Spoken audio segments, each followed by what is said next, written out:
Okay, isang mapagpalang gabi po sa ating lahat muli. Ayan, so sa ating pagbabalik, ang ating gawain po ng ating alamin. Ayan. So, siguro po nakikita nyo sa inyong mga screen yung ating topic ngayon at ito yung part 8. Pero bago po yan, pakishare po muna ng ating live para po mas maraming marating ng ating pag-aaral na ito ang ating mga kapatid sa iba't ibang bahagi po ng mundo. Ayan, no. So alam ko po ang mga followers po ng In Defense ay mostly ay abroad. Ayan. So announcement din po next week. Ay, ngayong week po na ito pala. Ay, hindi po next week. So ngayong week po na ito may magaganap po tayong tatlong debate. Ayan. Sa Miyerkules, Sabado and Sunday. Abangan nyo po yan. Dito gaganapin sa In Defense of the Truth. Ayan. So, meron pong dalawang debate dito na kapatid nating RCC po yung ka-debate. So, soon po yung kay Brother Mel at naghahanap pa ng schedule yung kanyang ka-debate. So, may mga topics sila. So, pa-share po nung ating live, mga kapatid. Kung gusto nyo pong mag-comment yan sa atin sa comment section. At kung meron po kayong sa inyong pong pakikinig, kung meron po kayong itatanong or meron kayong pong kaklaruhin, pwede po kayong mag-comment yan sa ating comment section at babasahin po natin yan mamaya yan. At again din po para sa ating mga kapatid sa iba't ibang nakikinig sa atin. Open po ang In Defense of the Truth para po sa mga debate, pagpapahayag, sharing. Ayan, open na open po dito. Basta po ano lang kayo, message lang po kayo para mayayos po natin yung schedule. So, yan. So, kanina meron ulit ako inayos na schedule. So, hindi na po natin papatagalin at magbibigay na po ng panayam sa atin yung ating kapatid na si Sis Cynthia. So kung hindi na po, kung ready na po, ayan, may tao kasi sa amin sa labas. Ay, si Cynthia, kung ready na, okay na po. Okay. Napakagandang gabi po ulit sa ating lahat. At ito na po ang last part ng Eight Lastings, the new creation.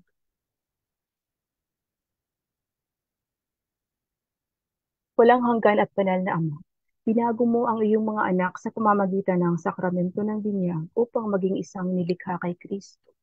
Inilalarawan ng pagbabagong ito ang tiyak na bagong nilikha sa katapusan ng panahon kapag ang lahat ng tinubos ay tumanggap ng kanilang niluwalhating katawan at pumasok sa bagong langit at bagong lupa na iyong ihahanda para sa amin.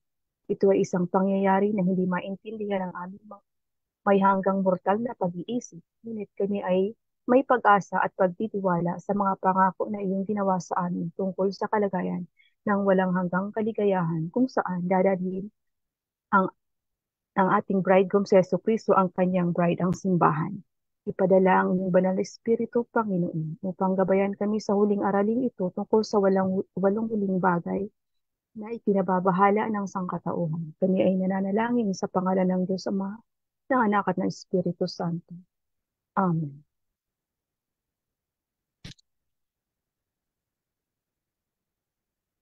Nang magkagayoy, dumating ang isang tinig mula sa trono. Sinabi nito, purihin ninyo ang ating Diyos, kayong mga lingkod niya at silang may takot sa kanya, maliit at dakila. At narinig ko ang tila mga tinik ng isang malaking pulutong gaya ng ugong sa karagatan at ng malaking dagundong ng kulog na sumasagot, Alleluia! Nagsimula na ang paghahari ng Panginoon nating Diyos na makapangyarihan sa lahat. Tayo'y magalak at tuwalhati ng Diyos sapagkat ito ang panahon ng kasal ng Kordero. Ang kanyang kasintahang babae ay handa na at siya ay nakabihis ng maningning na puting linos sapagkat ang lino ay gawa ng mabubuting gawa ng mga banal. Ang anghel sinabi niya, isulat mo ito, mapalad ang mga inahingahan sa pagiging ng kasalan ng Kordero. Revelation 19:5-9. Pagkatapos ay nakita ko ang isang bagong langit at isang bagong lupa. Ang unang langit at ang unang lupa ay nawala na ngayon at wala ng anumang dagat. Nakita ko ang banal na lungsod, ang bagong Jerusalem, na bumaba mula sa langit mula sa Diyos na inihanda tulad ng isang kasintahang babae na nakadamit para sa kanyang asawa. Revelation 21:1-2. Pagsusulat ng Universal na Simbahan sa first century AD, nagbabala si San Pedro, darating araw ng Panginoon na parang magnanakaw at pagkatapos ay maglalaho ang langit sa pamamagitan ng dagundong. Ang mga elemento ay magliliyab at matutunaw. Ang lupa at lahat ng nilalaman nito ay masusunog dahil ang lahat ay malapit ng magwakas na tulad nito.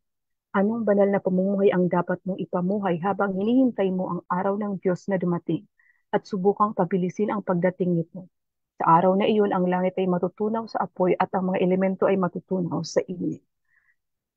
Ang hinihintay natin na umaasa sa kanyang mga pangako ay ang bagong langit at bagong lupa kung saan mananatili ang katwiran sa tahanan. 2 Peter 3:10-13.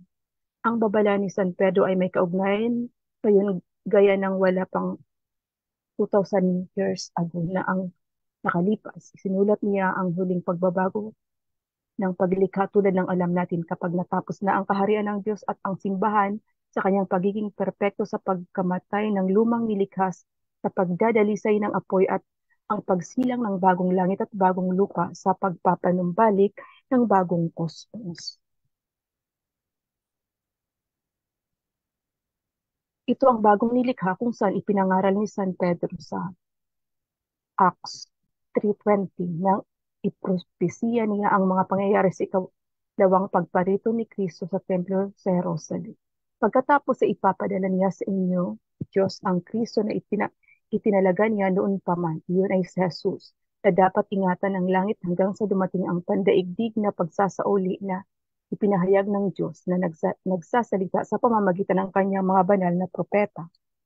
Ang mga obispo ng Universal Magisterium ay tumutukoy sa mensahe ni Pedro sa mga gawa nang magsalita sila tungkol sa ipinangakong pagpapanumbalik ng paglikha sa dokumento ng Vatican II Lumen Gentium 48.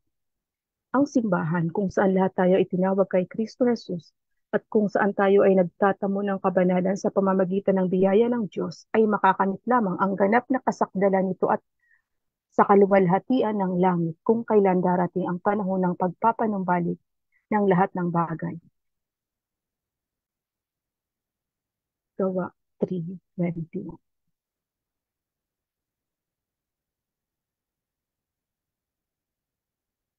Narinig ko ang isang malakas na tinig mula sa trono na nagsasabi, narito ang tahanan ng Diyos kasama ang ng sangkatauhan. Siya ay titira kasama nila at sila ay magiging kanyang mga tao at ang Diyos mismo ay laging kasama nila bilang kanilang Diyos. Papahirin niya ang bawat luha sa kanilang mga mata at doon hindi na magiging kamatayan o dalamhati, panaghoy o sakit dahil lumipas na ang lumang kaayusan. At ang sabi ng nakaupo sa trono, narito aking ginawa kong bago ang lahat ng bagay. Tapos sabi niya, isulat ang mga salitang ito para sa kanila ay mapagkakatiwalaan at totoo. Sabi niya sa akin, sila ay tapos na, ako, ang Alpha at ang Omega, ang simula at ang wakas. Sa nauuhaw ay magbibigay ako ng regalo mula sa bukal ng tubig na nagbibigay buhay. Ang mananalo ay magmamana ng mga kaloob na ito at ako ay magiging kanyang Diyos at siya ay magiging aking anak. Ngunit tungkol sa mga duwag, sa mga hindi tapat, sa mga masama, sa mga mamamatay tao, mga malaswa, mga mangkukulam, mga sumasamba sa Diyos-Diyosan at mga manlilinlang ng lahat ng uri, ang kanilang kapalaran ay nasa pagkasunog sa lawa ng apoy at asopre na siyang ikalawang kamatayan. Revelation 5:13. Pagkatapos inarinig ko ang bawat nilalang sa langit at sa lupa, sa ilalim ng lupa at sa dagat, lahat ng nasa sinukob sumigaw. Sa isang nakaupo sa trono at sa kordero ang pagpapalat, karangalan, kaluwalhatian at kapangyarihan magpakailanman. Sinasabi ng Biblia sa lahat ng Kristiyano kung ano ang buhay pagkatapos ng pangkalahatang paghatol. Magiging tulad ng isinulat ni San Juan ang tungkol sa kanyang mga pangitain tungkol sa bagong paglikha sa kanyang aklat ng Apocalypse 21:1-8.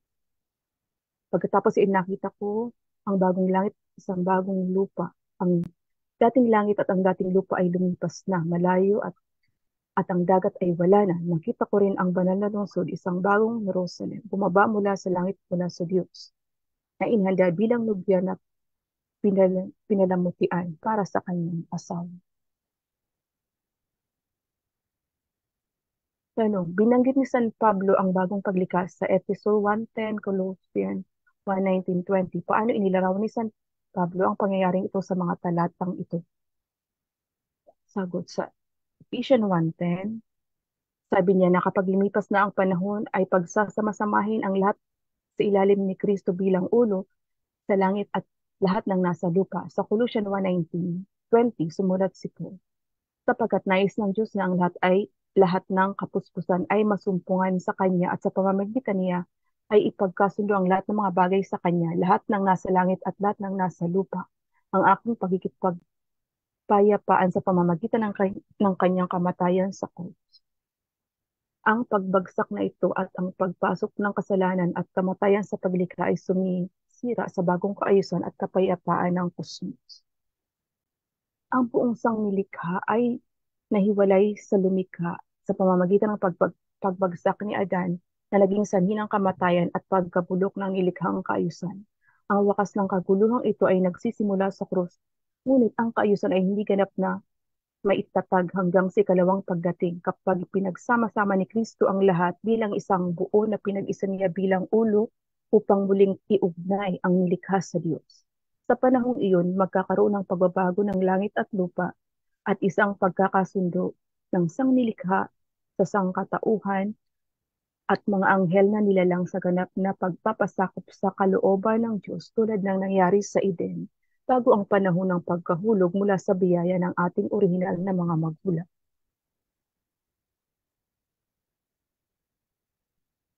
Tanong, ang ipinangakong pagpapanumbalik sa paglikha ba ay isang pangako lamang sa bagong tipan o may mga propesiya ba sa pagbabalik na ito sa kalagayan ng Eden sa lumang tipan? Tingnan ang Isaiah 65:17-25 at 66:18-24 at ihambing ang bagong nilikhang ito sa Eden bago ang pagkahulog. Sagot, ang lumang tipan ng mga tao ng Diyos ay nagkaroon ng pag-unawa sa isang huling paghuhukom at isang bagong nilikha. Ang konsepto ng paglikha, decreation at pagbabagong buhay ay isang pangunahing tema sa banal na kasulatan. Nagsisimula ang Isaiah 65 sa mga propesiya ng isang kakilakilabot na darating na paghukom. Ngunit ang talata 15 lumingon sa aliw at mga pangako ng pagpapanumbalik para sa matatapat na mga lingkod ng Diyos bilang pagbabalik sa mga nawawalang paraiso ng Eden. Sapagkat narito, lilikhain ko ang bagong langit at isang bagong lupa at ang nakaraan ay hindi na aalahanin at hindi na alalahanin pa. Sa halip ay magalak, magsaya, magpakailaman sa aking nilikha, sapagkat tingnan mo, aking nilikha ang Jerusalem upang maging kasiyahan at ang aking mga tao ay maging kagalakan. Isaiah 65:17-18. Ang sipi ay patuloy na nangako ng isang paraiso kung saan ang bawat sumpa ng pagkahulog ay aalisin.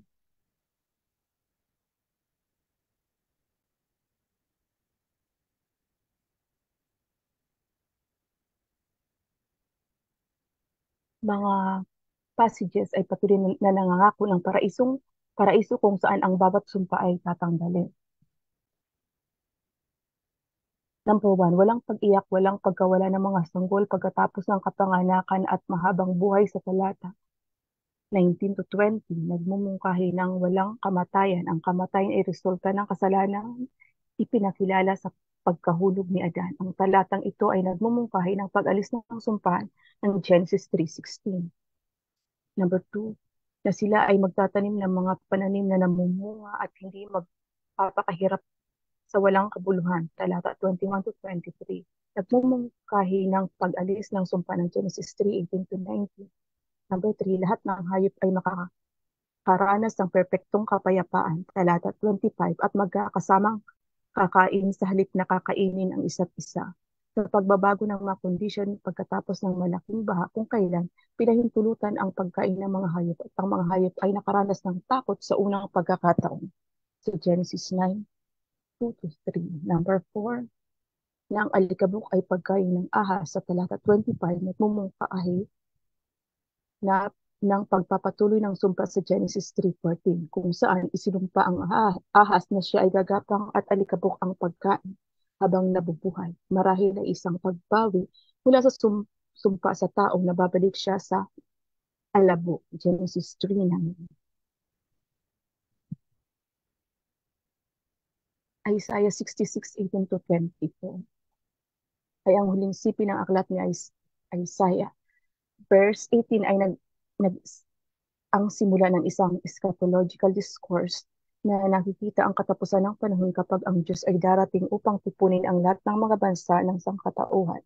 Sa talata 22, ang propeta ay nagsasalita tungkol sa isang bagong nilikha, sapagkat kung paano ang bagong langit at ang bagong lupa na aking gagawin ay mananatili sa harap ko, sabi ni Yahweh. Gayon mananatili ang inyong lahi at ang inyong pangalan.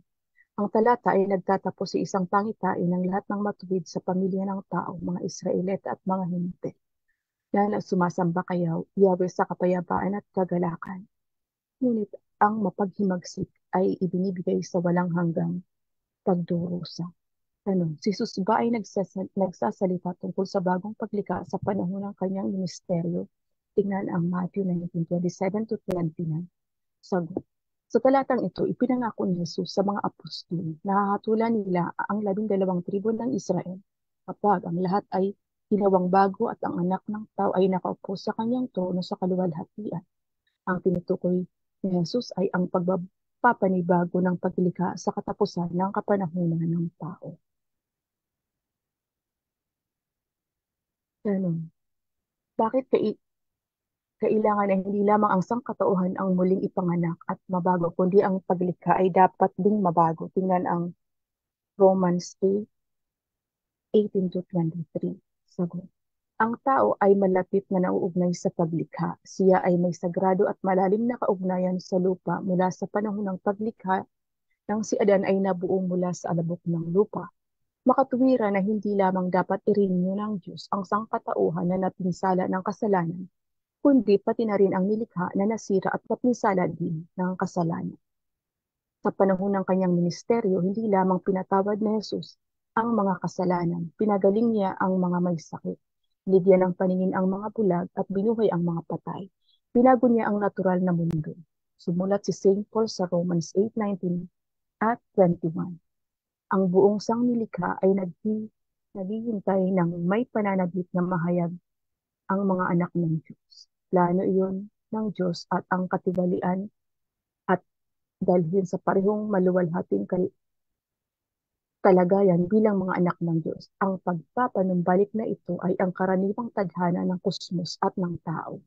Ang sansinukob ay lalahok sa muling pagkabuhay at sa huling paghuhukom sa pamamagitan ng pagbabago sa kapunuan ng kaharian, kung saan si Kristo ang bridegroom ay maninirahan kasama ang kanyang bride ng walang hanggang Jerusalem sa pamamagitan ng pagbabalik ng Kristo sa orihinal nitong kalagayan bilang bagong Eden.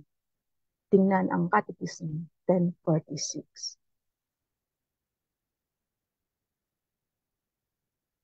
Ang Catechism of the Catholic Church ay tumutukoy sa kaganapang ito bilang pag-asa na bagong langit at ng bagong lupa sa Catechism 1042 to 1050. Tanong, ano ang mga pangunahing punto ng mga pagsipi sa 1042 to 45? Sagot. Catechism 1042, ang sansinukob at lahat ng narito ay magbabago sa katapusan ng panahon kapag ang kaharian ng Diyos ay natupad na. Catechism 1043, ang muling paglikha na ito ay magiging tiyak na pagsasakatuparan ng plano ng Diyos sa pagdadala ng lahat sa nilikhang kaayusan sa ilalim ng pamamahala ni Kristo bilang ulo nito. Catechism 1044, ang makalangit na Jerusalem ang magiging tahanan ng Diyos at ang simbahan sa perpektong pagkakaisa. Catechism 1045, ang kaganapang ito ang magiging huling katuparan at pagsasakatuparan ng pagkakaisa ng sangkatauhan na naibalik at nagkakaisa sa Diyos para sa kawalang hanggan.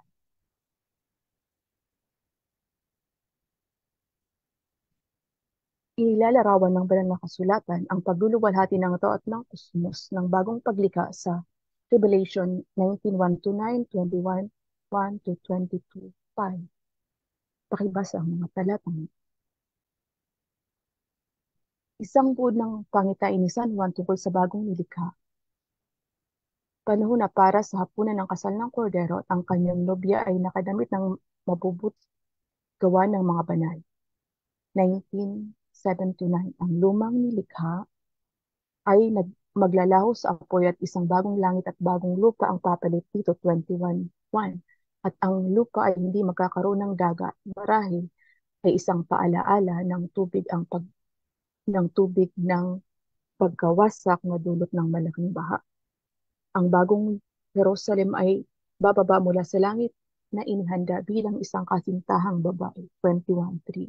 Gagawin ng Diyos ang kanyang tahanan sa mga tao at ang mga pinsala ng kasalanan, kamatayan at pagdurusa ay hindi na iiral. 21:4. Magiging bago ang buong sangnilikha at malayang dadaloy ang tubig mula sa balon ng buhay. 21:5-7. Ang mga nakalista sa aklat ng buhay ng kordero ay tatahan sa templo ng bagong Jerusalem. 21:9-27. Ang ilog ng buhay ay umagos mula sa trono ng Diyos at ang kordero na, na puno ng buhay na puno ng buhay na tumutubo sa magkabilang panig, hindi tulad ng dating Eden na mayroon lamang isang puno ng buhay na may masaganang buhay at kalusugan sa bagong Jerusalem. 21:1-3. Ang sumpa ng pagkahulog ng tao sa Genesis 3:14-19 ay inalis. Hindi na magkakaroon ng gabi. Ang Diyos ang ating magiging liwanag at ang mga tapat ay makikita siya ng harapan at maghaharing kasama niya magpakailanman. 22:3-5. Katekism 10:16. Sa katapusan ng panahon, ang kaharian ng Diyos ay darating sa kabuuan ito. Pagkatapos ang matuwid ay maghahari kasama ni Kristo magpakailanman. Iluluwalhati sa katawan at kaluluwa at ang material na sansinukob mismo ay mababago. Ang Diyos ay magiging lahat sa lahat. 1 Corinthians 15:28. Sa buhay na walang hanggan. Sa huling pangitain ni San Juan tungkol sa bagong likha, si Jesus na hari ng mga hari ay magbibigay ng pagpapalang ito sa simbahan. Papalad ang mga naghugas ng kanilang mga damit ng malinis upang magkaroon sila ng karapatang kumain sa puno ng buhay at makapasok sa lungsod sa pamamagitan ng mga pintuan.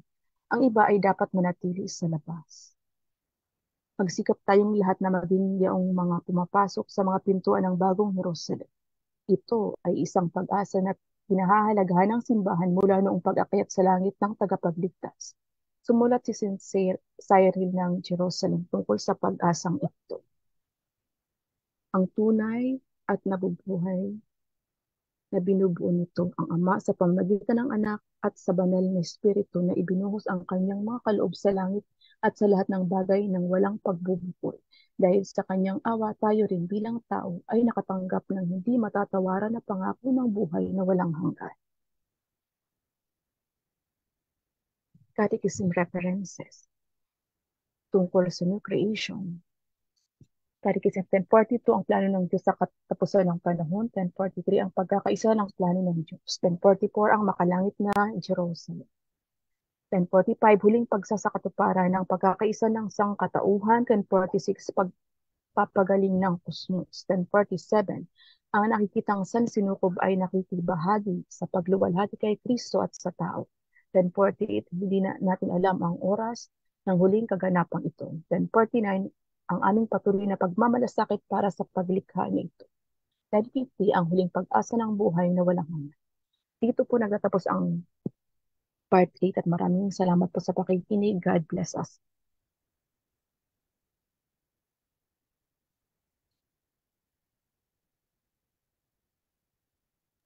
Okay, ayan. So,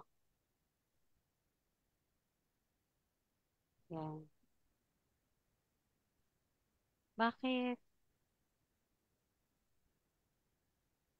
Lah, ba't kaya wala ako?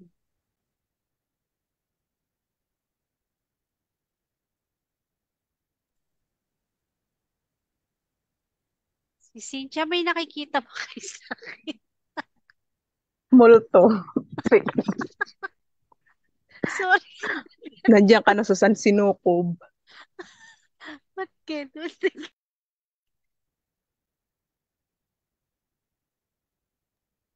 Hindi ko na muna bubuksan. Ayan.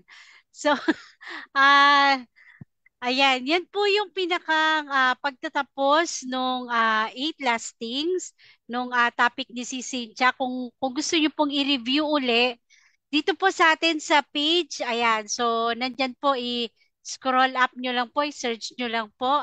At syempre dun po sa atin sa YouTube, ayan, so makikita nyo po doon yung topic na mga ito ay pwede nyo pong i-search doon at magagamit po ito as a reference at sa pag-aaral ng ating pananampalatayang Katoliko. So, napakaganda po nung sinasabi na ah, yung new creation. Ayan. So, maliwanag po dun sa ating presentation ng ating kapatid na si Cynthia na kung paano tayo nilikha ng ating Panginoong Diyos, ang tao, ang lahat ng bagay dito sa mundo, ay ganun din niya ibabalik ang lahat ng ito. At ito yung ating pinakang Garden of Eden. So, lahat po ay ibabalik niya sa dati, kung ano rin ang kung paano niya nilikha ang tao, ganun din niya ibabalik ito. Kaya nga ang pangako sa atin ay buhay na walang hanggan at lahat ng ating naririto, kung ano man yung naririto sa atin sa mundo, i-restore yan ng ating Panginoong Diyos. So sabi nga lahat ng bagay na ah, magkakaroon ng restoration dito sa atin sa mundong ating ginagalawan kung saan tayo ay naroroon. At ang tao, kung noong tao ay nilikha na hindi namamatay, hindi nagkakasakit, ayon doon sa presentation, ganun din ibabalik o yung tinatawag natin ito sa theology na uh, preternatural gift. So kung ano talaga yung itsura natin na nilikha ng Diyos ay ganun-ganun tayo ibabalik. So yun ang pinakapangako ng ating Panginoong Diyos para sa kanyang sinukob. Yan. So sa lahat, especially sa atin. So kaya nga tayo na dapat pangalagaan po natin yung ating kung ano man yung meron na binigay sa atin ng ating Panginoon Diyos, higit lalo yung ating buhay. Kung ano yung gusto niya para sa atin, yun ay sa ikabubuti natin. So yun po yung ating gagawin. So kaya nga po itong ating mundong ating ginagalawan, tinitirahan ay kailangan kung papaano natin umaasa tayo sa ating Panginoong Diyos na kung papaano natin makakamtan ang langit na kanyang ipinangako sa bawat anak na susunod sa kanya ay yun po yung ating dapat na gawin para makamtan natin ito at huwag tayong mawalay sa kanya. So sa lahat po ng topic mula doon sa kamatayan, sa purgatory at doon pa po sa eight lastings na yon ay yun po yung ating pagdadaanan at yun ang mga magaganap sa huling sandali ng ating buhay para makamtan natin ang buhay na walang hanggan, ang langit na ipinangako ng ating Panginoong Heso Kristo nung siya ay nangangaral pa dito. Kaya nga pinangangaral at sinasabi ng ating simbahan na lahat tayo ay sumunod, maging tapat at masunurin sa ating Panginoong Diyos upang magkaroon tayo ng isang bagong langit o isang buhay na kung saan kapiling natin ng ating Panginoong ah, Diyos. So, amen po ba? Yan po yung ating goal at tayo ay naniniwala sa mga ah, magaganap na ito, pananampalatayanan natin at panghahawakan natin ang sinabi ng ating Panginoong Heso Kristo. So wala pong iba tayong gagawin kung hindi tayo maging tapat at maging mabuti sa ating lahat ng ating mga gawa na kung saan ito yung sinasabi ng ating Panginoong Panginoong Heso Kristo. Kaya makakamtan natin a better place to live in. Ayan. Sa huling ah, sa pagbabalik ng ating Panginoong Hesukristo na kung saan makakasama natin siya. Amen? Amen. So, wala naman po masyadong tanong. At announcement po, ayan. So, ngayon pong linggong ito, yun, katulad po rin sinabi ko kanina, magkakaroon po tayo ng tatlong debate ngayong linggong ito hanggang Sunday po. So, abangan nyo po yan. At isa na naman mga pag-aaral yung ating gagawin na yung gagawin natin na mga debate na to. So yan po yung ating magiging reference para sa ating mga pag-aaral sa lahat po ng maaabot ng gawain na ito. So sana po i-share nyo at gawin nyo pong reference. At yung binigay po ni si Cynthia ng mga panayam niya mula 1 hanggang 8, napakaganda po. Yan po yung sinasabi or ipinangangaral ng ating simbahan. At abangan nyo po yung Advent topic ng ating kapatid na si Cynthia. So hanggang December po yun. Ano? So abangan nyo po yan. At tapos na po itong ating 8 lastings na to. At yung Advent topic naman yung kanyang. So since yung kanya naman ipe-present sa atin. So since Advent na, malapit na yung ating Advent. Yan na po yung ating magiging topic. So, ang ingin ng aming ask.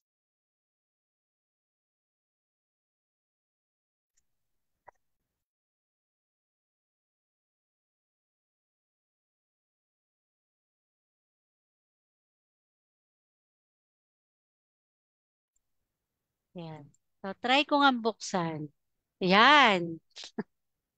Kaya lang ay madilim. Di ko maintindihan po yung aking ano. So, nasa mundo na po ako. Kita yung cortina. Takpan na nga lang. So, maraming maraming salamat po. Ayan, Ma'am Angie, ayan.